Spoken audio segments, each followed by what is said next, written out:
Good morning, brothers and sisters. It's a new week. How are you? How are you? Hope you're doing well. Good. You guys all enjoying the World Cup? Please enjoy it. It's a very great, yes, thank you. It's a great opportunity, and it's here in America as well. USA, right? USA! Anyone? Hey, yeah. Shout out some nations that you're cheering for. I heard Japan. Japan. All right, Japan. Anyone else? Korea, Brazil. Who's Russia? Someone said Russia. Croatia. Okay, nice. Anyone else? I heard Uzbekistan. Portugal, Brazil. Yes, okay. Ireland, Argentina. All right. Hey, we got the whole world represented here. Hallelujah. That's who we are, right? We are this.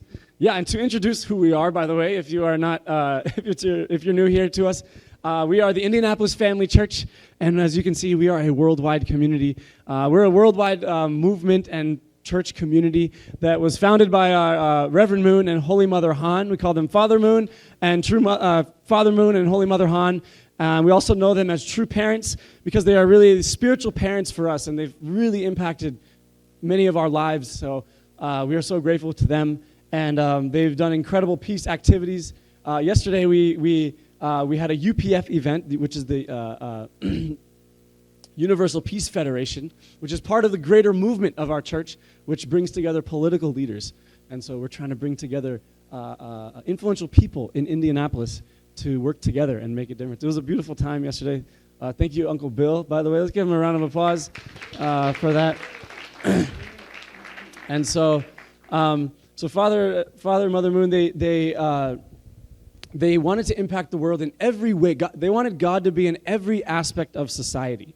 And so even in Reverend Moon's autobiography, he talks about the importance of soccer, for world peace. And it's a beautiful. If you like soccer, then football, then please read his memoir. You'll be inspired. It's one way that we can give devotion and honor to God by supporting this in a way that God can approve, which is to bring the world together. Hopefully it brings the world together and not make anything worse. Yeah. So, anyways, so that's a little bit of who we are. And but ultimately, our vision and God's vision is to create a peaceful world centered on God-centered, ideal, loving, and true families. So the cornerstone of a peaceful world is a true family, a good family. And so that's what we're striving to create in our lives. It's not easy, but that's what we're doing. That's our goal. And so today's sermon is part of that. The title of the sermon today, we got a new clicker. This is awesome. Who bought this? Akihiro? Hey, give this man a round of applause. So the title of the sermon today is Love Your Enemies. Love your enemies. Everybody's favorite topic, right? This is the easiest thing, Just kidding. But because I was talking about family, right? And so I want to define first the term enemies. What is an enemy? When I was growing up, I heard this all the time. Love your enemies. But whenever I thought of the term enemy, I always thought, okay, your enemy, we see in the movies is the person that's trying to kill you, the person that's trying to you have a conflict with that is trying to bring you down, and I had this concept, and I was like, I don't have any enemies, and there's no one that I'm like struggling with like that to the point where I want to run away from them or I want to fight them, but maybe there's some moments, but basically an enemy is anyone that you feel that you harbor some resentment towards, or that that you harbor some resentment towards. There's something in your heart related to that person that is negative, that is painful, that is a bad memory, that is, and you've maybe you've held on to it, and it's difficult. It's difficult to forgive. So this past week, yesterday, I was preparing for my sermon, and I was like, God, what should I pray? What should I, speak about tomorrow? What do you want to say tomorrow? And God was like, forgiveness. And I was like, no. okay, what should I actually talk about? And I was reading scripture, reading God's words, and I'm like, I can't find anything. What should I talk about?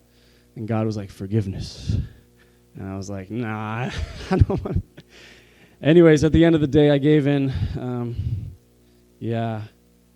I hope.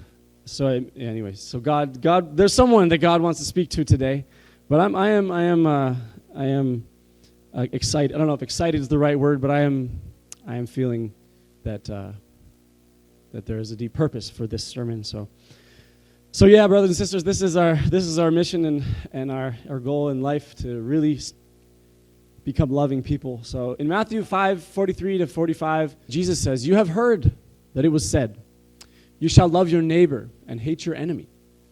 But I say to you, love your enemies and pray for those who persecute you, so that you may be sons of your Father who is in heaven." So that you may be sons of your Father who is in heaven. Interesting, right? If we want to be children of God, we have to love like God, right? I'm going to talk about that in a minute. Father Moon said, the realization of the ideal nation of God begins with individuals determined to love their enemies. The way to win over enemies is not through superior strength. It is possible only through the power of true love, by which we can embrace them. If you plant soybeans, soybeans grow. If you plant red beans grow. If you plant the seeds of red flowers bloom. In the same way, if you sow the seeds of Satan, which contain the germ of revenge, a tree of revenge will grow.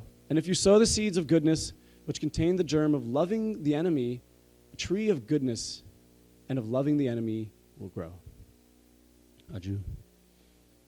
Holy Mother Han. So this is just a bit of background about this quote, is that she and Father Moon were going to actually North Korea. So they're from originally North Korea, and they had to escape their hometown. But Father Moon, he went to preach in North Korea, and he was arrested by communist authorities. Holy Mother Han had to escape North Korea as well to get to safety in the south. And they love their nation. These two people love their nation more than anybody, and their families. And so they, but they, as godly people, they know that we need to heal this world through forgiveness and through love. And so what they were doing is going to North Korea to meet with the person that tried to kill him. He actually tried to kill Father Moon, Kim Il-sung, the leader of North Korea. And so they're going there with the heart of parents, to love him. And so Holy Mother Han said that they first went to Hawaii. So they said, arrived in Hawaii, my husband and I lived in the workshop site and concentrated our minds in prayer. Before setting foot in North Korea, we had to resolve any painful feelings knotted up in our hearts. We had to forgive Kim Il-sung, whose regime had hurt the nation and the world, not to mention our extended family and ourselves. If we had thought of him only as our enemy, we could not have forgiven him. Only in the position of his parents, only with the heart of his mother, could I forgive. And so Jesus says, love your enemies, right?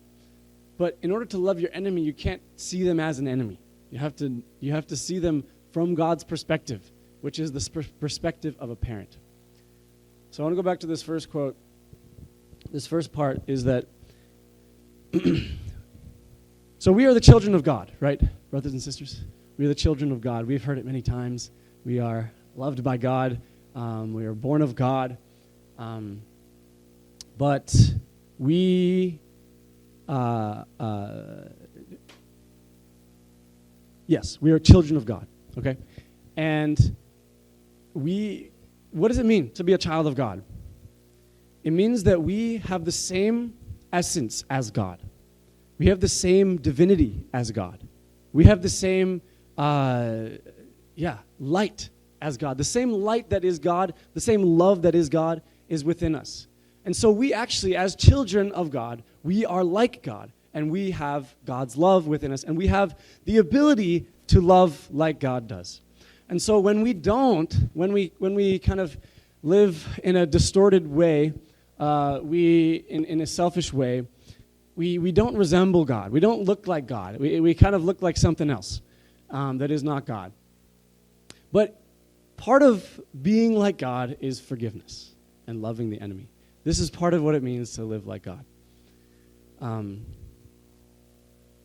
So it was interesting. One time we had this community dinner here, and it was a beautiful environment, family environment. And we ended up going around and sharing, what do people love about this community? What does this community mean to you? And all the young people shared, and they shared, this is like family. I love the environment here. This is like my family. And it was just positivity. And then we get to some of the elders, and they were saying, this community, this is a training ground. This is the training ground to learn how to love people. And so if you think about it, both are correct, right? And even the family in our own personal lives, our parents, our siblings, our sons and daughters, yes, it's a family, and it's a beautiful place many times. But many times it's also not. It's a very difficult place, and it's a place where we hold resentments. And so actually sometimes our enemies are those that are closest to us, our spouse, our children, our friends, temporarily, hopefully, not forever. But sometimes that is the case. But if we are to be the children of God, we have to stand in our identity. Stand firmly in our identity, not be shaken. So ideally, whatever happens around us, we stand firm in our identity as a child of God. Meaning, if something negative comes towards us, we don't respond with negativity. We respond with love. And so that's what it means to love your enemy, to stand strong and firm in our identity. So that's the first point I want to make, is that we are the children of God, and that part of being the children of God is that we love our enemies. That we love those that we struggle with, even if it's just a little bit. And in some sense, that person is kind of in that relationship with you of quote unquote enemy. And so that's the first point. And then this story of Father Moon, Holy Mother Han. What's interesting about this is that today I want to talk about how to forgive, but also why to forgive, but also how to forgive. And so we can learn a lot from this story. And the first is that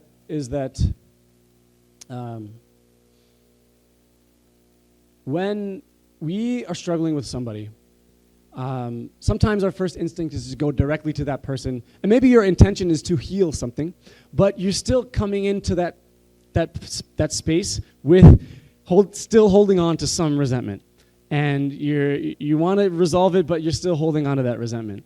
And so actually what's important is that we go to God first, is that we center ourselves. We remind ourselves of who we are as a child of God. We remind ourselves of our relationship to God. And we remind ourselves of what is God's view of this person and what is God's heart towards this person. So take that time first. Take that time first. Focus on God. Focus on the love of God. Remind yourself that you are the love of God. And start to heal in your heart and mind what is bothering you about that relationship. And then you can go and talk to that person.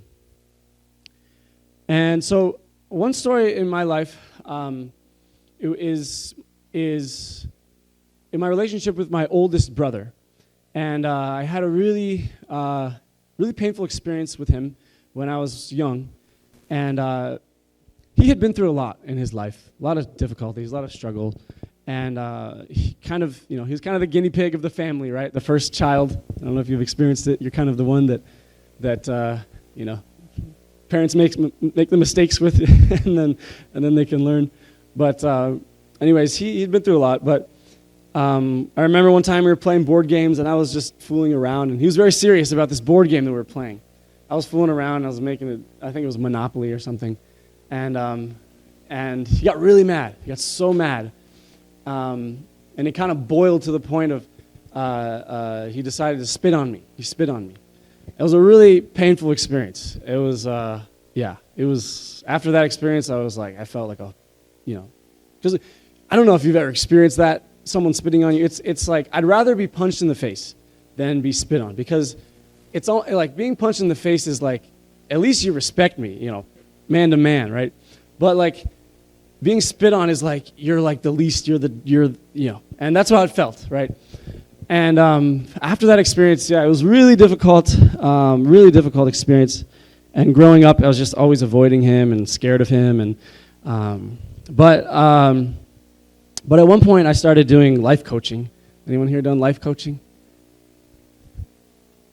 What are you guys doing? Just kidding. I'm sure you're really working on yourselves. So I was taking life coaching, and at some point I shared about this experience with my life coach, and he was like, you got to talk to your brother. I was like, no way. I'm done with life coaching. This is like the one thing that I would never do and never think about doing. And but I remember him, explaining to me why you should do it and everything. And I remember what pushed me over the edge was an interesting thought. I don't know, maybe God gave it to me. But I remember thinking, like, because I was single at the time, and always preparing myself for my future marriage. And I remember thinking, I don't know why I thought this, but I remember thinking, how would my wife respond if she sees that I haven't reconciled with my brother? How would I don't know why, but that really motivated me. And so I decided to talk to him. But beforehand, I let go of the resentment. And when I shared with him, I just shared honestly, this is what happened, and that is how I felt. But I'm not mad at you. I'm not resentful towards you. And then he didn't say much. He's a guy of few words. And he didn't say much. But then after that, we kind of talked about, how's the family? He had two daughters. And anyways, it was nice. And then afterwards, he sent me an emoji, just one emoji, changed my life. He sent me a smiley face emoji. And that was everything to me, because it was, that was the healing that needed to take place. And so, so I was really grateful for this experience. So this is my brother, my oldest brother, and it was about 6 months later that he passed away, actually. He passed away, and he was in an accident. And I was so glad that I could talk to him. I was so glad that I could reconcile that relationship. If I hadn't, it would be totally different. And that's one reason that we should reconcile those difficulties, those resentments, is because you don't know how long we're going to be together with people. And I remember one time there was another person I was resentful towards, and I imagined this person, if they had passed away, and I said to myself, how it's like my resentment would be nothing, I wouldn't care anymore. And so I remember thinking, anyways, life is short, and when we it's important that we reconcile those relationships in our life. And it's not easy. It's not easy at all. I know it's not easy. But this is one thing we need to do first. Before going to the person, we need to reconcile in our own hearts with God. Let go of that resentment. Find a way. Pray through it. That's whatever it takes. And so at least believe that it's possible. That's the starting point. At least I know, okay, God, you can forgive. Jesus can forgive. True parents can forgive. Maybe I can forgive too, Find something in your heart, some motivation to forgive. Some reason that it's possible. Because sometimes it feels impossible. And when we think about the term miracles, we talk about this, the song we just sang is, miracles. Jesus did miracles, right? Many miracles. But what is the greatest miracle of all is that God loves us unconditionally. It's the most incredible thing. And as a pastor, when I hear people, have a deep spiritual experience, it's amazing. It's kind of like a miracle in their life, or they have some, or they accomplish some victory. It's great. It's a miracle in some sense. They thought it was impossible. But the greatest miracles that I love to hear about are those of reconciliation. I realize that that's what God cares about the most, is the relationships, right? Jesus said, love the Lord your God with all your heart, mind, and soul. And then the second commandment is like it, which is to love others. And so in some sense, they're the same. To love God and to love others is the same thing. And so when we love others, it's like loving God. What was the point I'm trying to make? I got zoned out for a second, I forgot. But point is that anyways, this is what God asked us to do. This is what is God's desire for our lives. And so to love others is to love God, and vice versa. And so that's the first point, is that we take time to let go of our resentments. Then we can talk to someone. And then also from this story, we learn that it takes the heart of a parent. So what does that mean? It's God's perspective. So part of letting go of our resentments is seeing from God's perspective. Number one is feeling what God feels in this situation. Because we realize it's not just about me, right? Loving others is loving God. So it means that God's situation, in God's perspective of this situation, is that he is in pain because he sees his children fighting. And so if we deeply understand that and deeply feel that allows us to let go and allows us to not see from our own limited perspective, because it's so difficult when we're in that space. It's so limited. So that's another point that is so you can learn from this story. So I want to share also, so this past week, it was actually this whole past week I felt God speaking to me like on this topic of forgiveness. And I watched this video. I was like, don't click on this video, Robert. You're going to get stuck in there. But I was like, I couldn't help it. I clicked on it. And so it's this story. It's a pretty heavy story. Obviously, it's about a father meeting the man who killed his children. So this is a story of a man that he was a drunk driver. He was a drunk driver, and he ran into a group of kids. And this was there were 7 kids, and four of them passed away from the incident.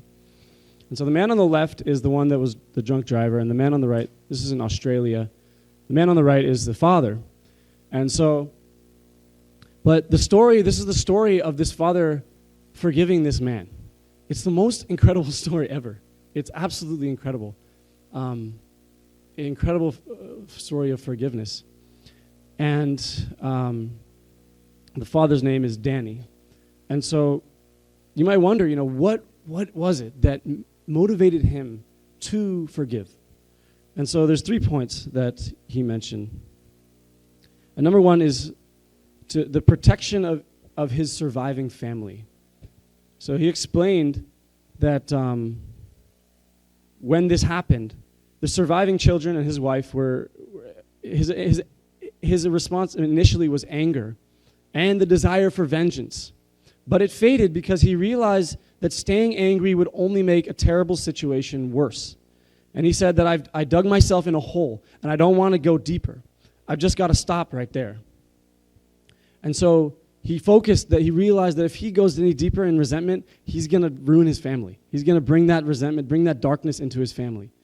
Number 2 was that he refused to let this tragedy consume his identity. So I talked about identity, right? We got to stand firm in our identity. He said that,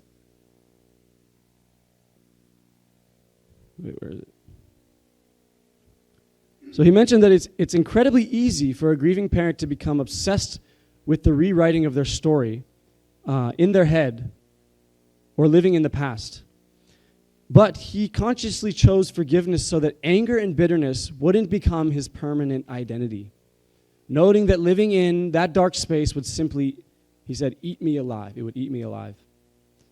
So this first point was for the sake of his family. The second point was for his own sake, and finally the last reason was because of his deep Christian faith. Because he knew, him and his wife both said it. They said, because Jesus could forgive, then we can as well. And so even the day of that accident, they decided to make it the day of forgiveness in the community. And not only did this change them, this changed the man that was in prison for this incident. And he even, to the point that he had his children praying for this man. And the children even prayed for this man. It's an unbelievable story. It's crazy.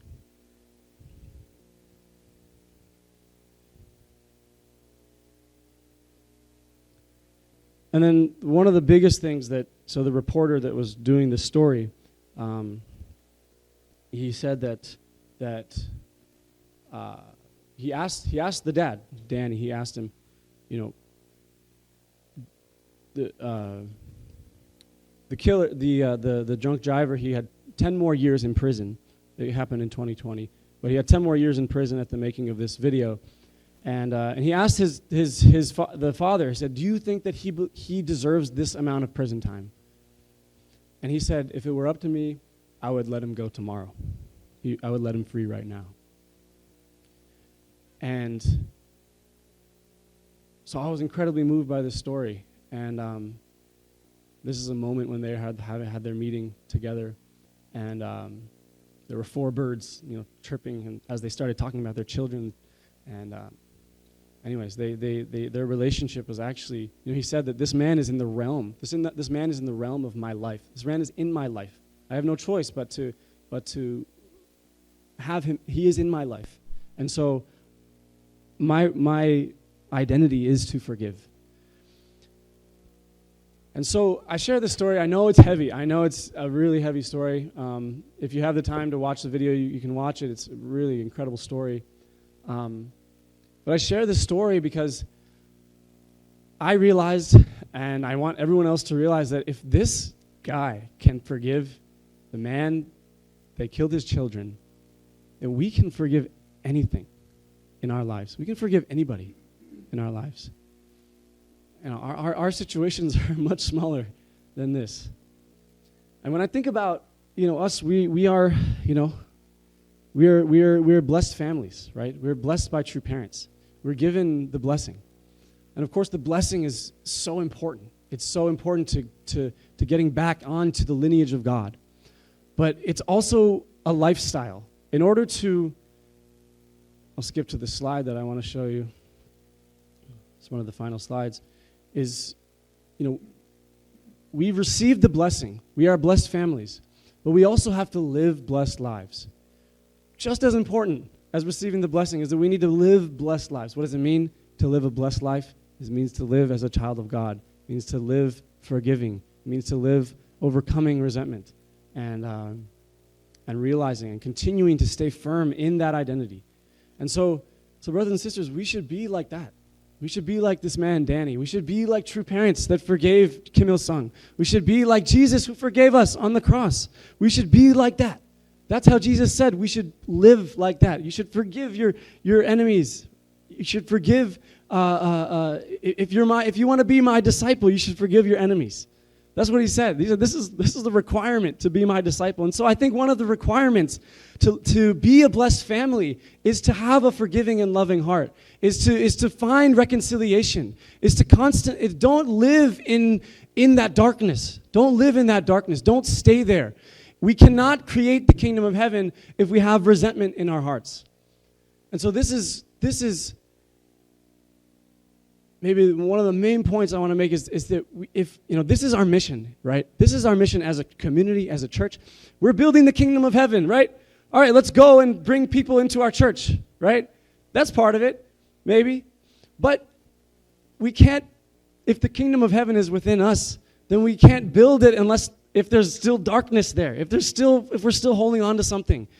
We can't move on. We can't step into the kingdom of heaven truly, to the fullest extent, unless we can reconcile with our brothers and sisters.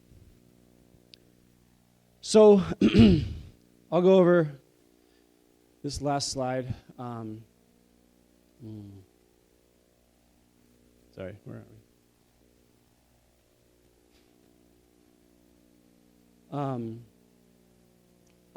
I shared this in the past, but I just briefly kind of go through it again, is that, what is the mindset and strategy for overcoming resentment? What can we practice in our lives that can help us to overcome? And I mentioned it already, but this is kind of a summary, kind of a review. So number one is to pray. Be 100% honest with God, and just let it all out to God. Share honestly. Even like, I hate this person. I'm struggling with this person. Just be 100% honest. And then let it all out. And also share with somebody. Share with a wise person. I have that as the last point there. But kind of an extension of sharing with God is you can share with somebody, honestly. Not somebody that's going to have give and take with your resentment, but somebody that can see from a new perspective. And number two, after you've shared, offered it all up, number two is to pray for the person that you're resentful towards. Once again, seeing from God's perspective. So kind of take yourself out of the situation and just think about God's perspective. How does God care about them and love that person? And what does God want for that person in their life? Also, we can ask ourselves, this is another thing I realized in my life. Ask yourself, I was hurt in this way, but did I do the same thing to God or to others? Sometimes when someone does something to us, I've experienced this in my life. When someone did something to me, I felt betrayed one time. And then I realized that there was one aspect of my life that in some sense, I was betraying God. And I realized that God was kind of giving me a message. Maybe he was, maybe he wasn't. I'm not sure. But I realized that I was betraying God. And so what I felt from that person, I realized that's the same feeling that I'm giving to God. And so many times this is the issue as well. Sometimes I did something, and God's trying to show me something through that. And then when we pray about this person, we pray for this person, is another thing that we should think about is why did this person do this?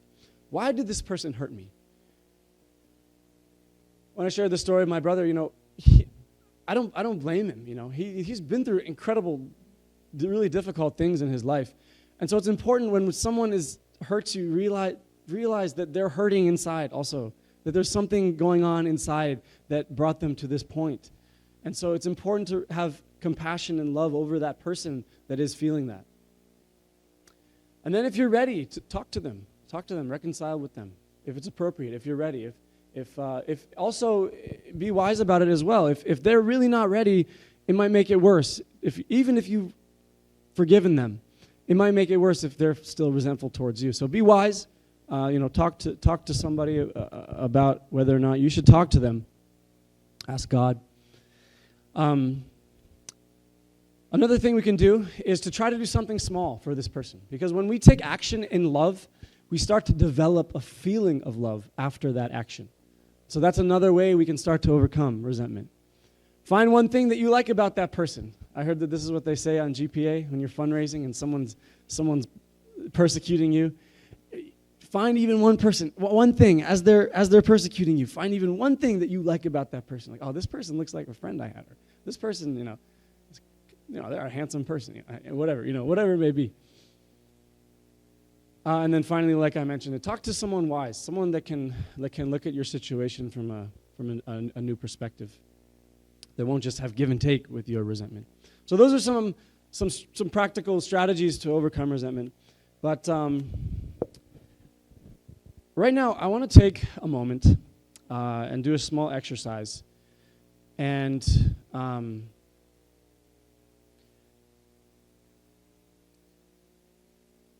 I think to the degree with which you can handle it, I'd like you to close your eyes. Close your eyes and who is somebody, the first person that comes to mind, someone that you're struggling with right now. Find someone in your life, someone that you're struggling with, someone that you have some resentment towards, someone that you are, someone that you have some resentment towards, that you haven't reconciled. So pick that person. Maybe it comes quickly. Maybe you have to think about it a little bit.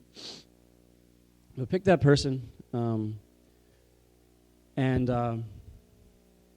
what I want you to do now is to, like I mentioned, to take yourself out of the situation and to imagine that you are God. right? You are a child of God, and so you can have the same perspective as God. So imagine you are in the perspective of God, looking down on this situation, this relationship. Imagine you are God. What feeling does God have looking at this situation? Just be objective. What feeling does God have? It can be any feeling, you know. Is it sadness? Is it, it's probably sadness. Honestly, that's probably the main feeling that God feels. But what is that feeling?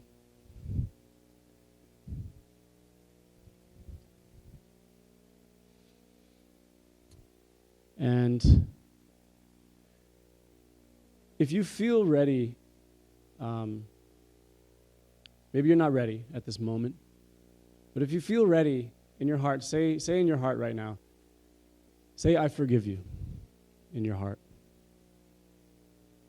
Just say those words, I forgive you.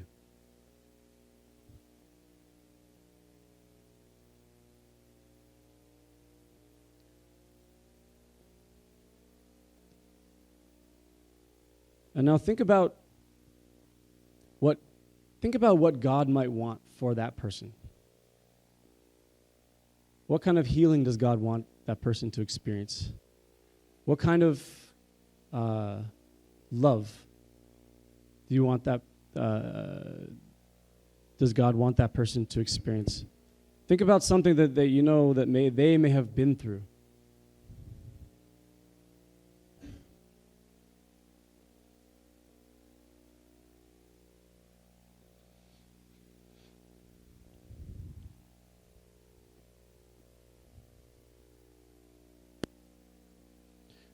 Again, say in your heart, if you're ready to say it, to say, I forgive you. I forgive you. Okay, you can open your eyes. So, I hope that can be a practice that you can bring into your life. Maybe some of your situations is really difficult right now, and you need some real time, not 2 minutes like I just gave you. You need some real time. Go out in the woods, shout out to God. Go in your car and shout out to God, whatever situation you're in. Just start with honesty. And also find a reason to forgive them. Ask God, is there a reason that I should forgive this person? And I think you'll find that there is an answer. There's a specific reason that you want to forgive this person. For true parents, they wanted to forgive Kim Il-sung because they wanted to create a world of peace. They needed to forgive him for that purpose. Maybe maybe you realize that the resentment you're holding is affecting your other relationships in your life. And like Father said, True Father mentioned, a tree has grown from that seed and it's become something that you really don't want to be. And so to begin to cut that tree down, we have to plant new seeds of love in our heart that can grow. And it'll probably be a process. It'll probably be a process of forgiveness. So this is a little bit different topic, a little bit, I know it's a little bit more difficult topic than usual. Might be not as inspiring, but I hope that you can be inspired actually, because you know that in the future, after you can overcome, that you can be a new person, that you can be able to stand in your identity as a child of God, that you can be loving everywhere you go. Because we know that the resentment will hold you back from loving. If you're holding on to resentment, it holds you back from loving others. And so I hope that you can be inspired, actually, that this actually can be the most inspiring thing in your life, because it will bring the greatest change in your life and in your heart and in your attitude and in your perspective on life. This incident may have changed your perspective on life. Like I mentioned with my brother, it kind of changed my perspective on my relationship with him, and it affected my mentality towards myself as well. And so it's important that we overcome these things. Otherwise, we're gonna live in this state, and it's gonna grow and grow and grow. So, some of us need more time. Some of us need, some of us maybe we're ready to really forgive. But I hope that you can see, nonetheless, that it is something that will bring the greatest joy in your life. Forgiveness, loving your enemy, because we have no enemies, right? As children of God, we have no enemies. So brothers and sisters, let's remember that we're building the kingdom of heaven, and we can't do it with resentment in our hearts. So So let's go out this week and be honest with God. Share with God your situation. And even that one phrase, "I forgive you," can alter your mind, can alter your perspective on life. So please take the time, and then through that, we can really live as the children of God. We can exemplify and be a testament to God's love. And maybe an amazing thing will happen in that relationship. Something new will take place. Something new will grow from that kind of relationship, that new reconciliation that may take place. So once again, thank you, brothers and sisters. Please, let's do our best. Let's do our best. I know it's not easy, but let's live blessed lives. Let's live blessed lives. This is part of living a blessed life. So be excited for your future. Be excited for that person you're going to be, right? Be excited and stand in that identity so that we can really, really be called the children of God. So thank you, brothers and sisters.